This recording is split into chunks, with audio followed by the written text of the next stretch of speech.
24 to 37. But in those days following that distress, the sun will be darkened, and the moon will not give its light.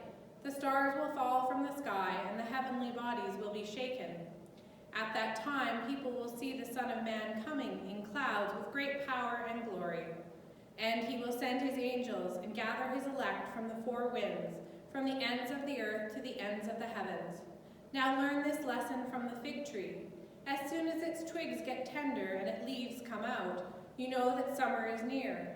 Even so, when you see these things happening, you know that it is near, right at the door. Truly I tell you, this generation will certainly not pass until all things have happened. Heaven and earth will pass away, but my words will never pass away. But about that day or hour no one knows, not even the angels in heaven, nor the Son, but only the Father. Be on guard, be alert.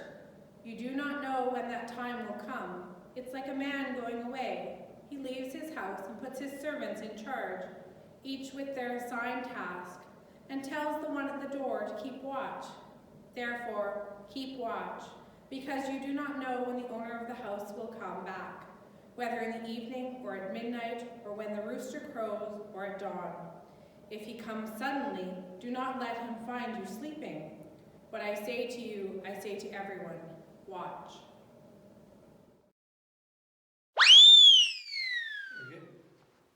Ruthie, what's wrong with your neck?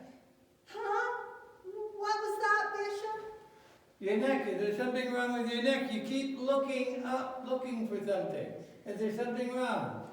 No, there's nothing wrong with my neck, Bishop.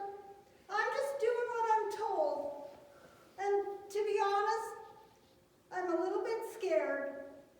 Doing what you're told? A little bit scared? Ruthie, what are you talking about? What? Was that something? Did you see something up there? Is that it? Ruthie, calm down. Look at me. What do you mean? What are you talking about? It's what Jesus said in today's gospel. He talked about something coming very quickly. He said it could happen any time, even in the middle of the night.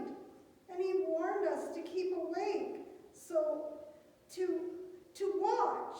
So that's what I'm doing. Ruthie, you're shaking. You'd be shaking too if you thought the sky was falling. Now, Ruthie, you're talking like Chicken Little. Hey, are you calling me a little chicken?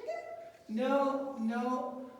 I mean the character, Chicken Little, a guy who thought the sky was falling, and it really wasn't.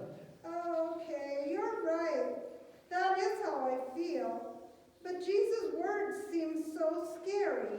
Well, maybe Jesus' words does sound a little scary, and maybe they are a little scary. But really, Jesus is talking about good news. Good news? Are you kidding? No, Ruthie, and let me tell you why. Do you know what season it is we're celebrating in church right now? Of course, Bishop. It's Advent. We lit the Advent wreath and everything. And do you know what Advent means, don't you? I sure do. Christmas is almost here.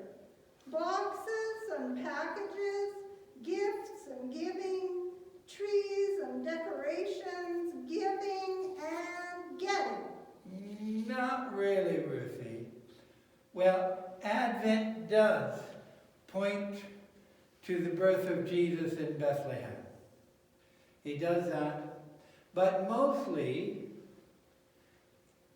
in Advent, we celebrate that Jesus is coming into the world. Really? Yes, during Advent we celebrate God's promise to send his Son to Bethlehem. And we also celebrate the fact that Jesus is with us now. That is good news, that Jesus is here. And we celebrate that Jesus will come again someday to take all of God's people to heaven. Heaven? With Jesus? Forever? That is good news. Ruthie, and that's what Jesus was talking about in the gospel today. Really? Of course, Jesus is talking about the time when he's going to come again. And it will be suddenly. And suddenly can seem a little scary. Yes, I suppose it can. But when he comes, he's going to take us all home to heaven. And that isn't scary at all. That's wonderful. Yes, Ruthie, that is wonderful. So what message do you have for all these children and the rest of the people here? Watch out, everybody. Jesus is coming. And that is good news. Amen. Amen.